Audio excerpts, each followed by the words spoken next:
کیهان در قرآن.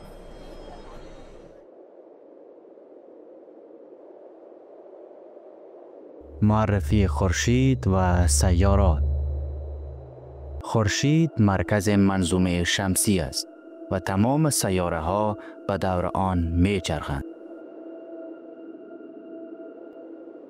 این سیاره ها عبارتند از عطارد، کوچکترین و نزدیکترین سیاره به خورشید. زهره، سیاره داغ با جو غلیظ. زمین، تنها سیاره‌ای که در آن حیات شناخته شده است. مریخ، سیاره‌ای که سطح خشک و سرد دارد. مشتری، بزرگترین سیاره نظام شمسی با جو پر از گازهای هیدروژن و هلیوم. زحل، مشهور به داشتن حلقه های بزرگ و زیبا. اورانوس، سیاره یخزده با چرخش عجیب. نپتون، آخرین سیاره، از دورترین سیارات به خورشید.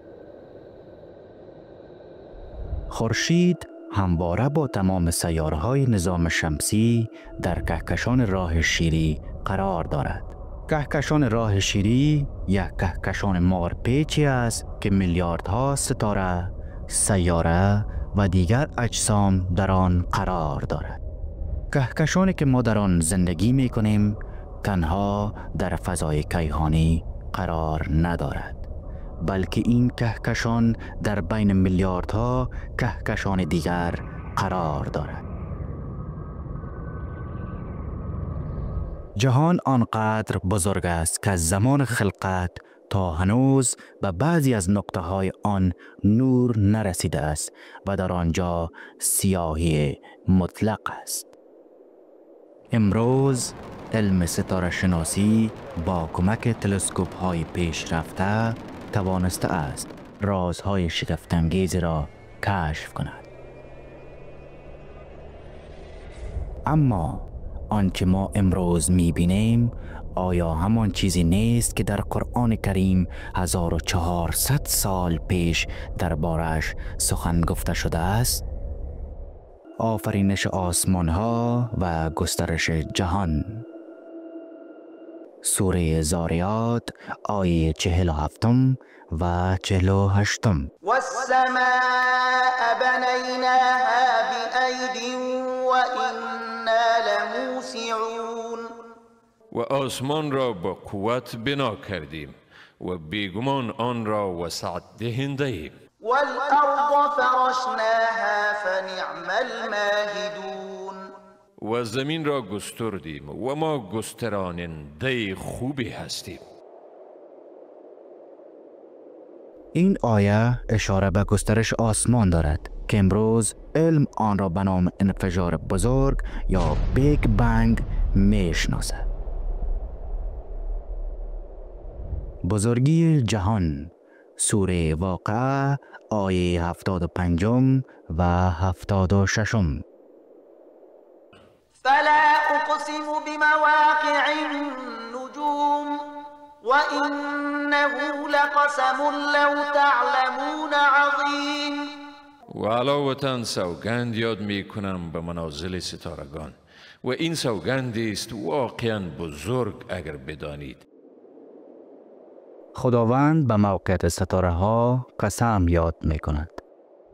امروزه می دانیم که ستاره ها در کهکشان ها قرار دارند و فاصله بین آنها چنان زیاد است که حتی نور هم برای رسیدن به آنها میلیون ها سال نوری را می گذراند.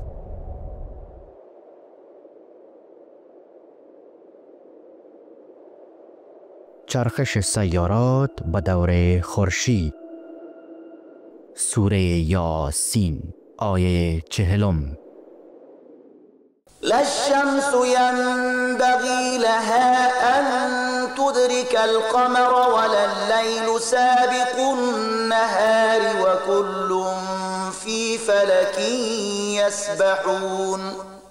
نه آفتاب را شایسته است که به ماه برسد و نه شب به روز سبقت جوینده است. هر یک در مدار خود شنا می ورزد. در گذشته تصور می شد که زمین مرکز جهان است و خورشید و سیارات به دور آن می چرخند. اما امروز دانشمندان دریافتند که همه سیارات در مدارهای خاص خود به دور خورشید حرکت می کنند. قرآن این حقیقت را در قرنها قبل بیان کرده بود، در حالی که دانشمندان در قرن 17 به آن پی بردند. مرگ ستارگان، سوره انفطار آیه اول و دوم. اذا السماء انفطرت و اذا الكواكب انتثرت. هنگامی که آسمان شکافته شود، هنگامی که ستارگان پراگنده شوند. این آیه به مرگ ستارگان اشاره دارد که دانشمندان آن را انفجار کیهانی می دانند. ستاره های بزرگ در پایان عمر خود منفجر شده و توده های عظیم از مواد را در فضا پخش می کنند. دقیقاً مانند آنچه قرآن به آن اشاره کرده است. همانطور که دیدیم قرآن کریم قرنها پیش به حقایق درباره فضا و دیگر موضوعات اشاره کرده است. آیا این تطابق‌ها اتفاقی است یا دلیل برای یگانگی الله و اثبات دین حقیقی و آسمانی است؟ اثبات این که قرآن کتاب آسمانی است و از نزد الله برای پیامبر بزرگ ما حضرت محمد صلی الله علیه و سلم فرستاده شده است.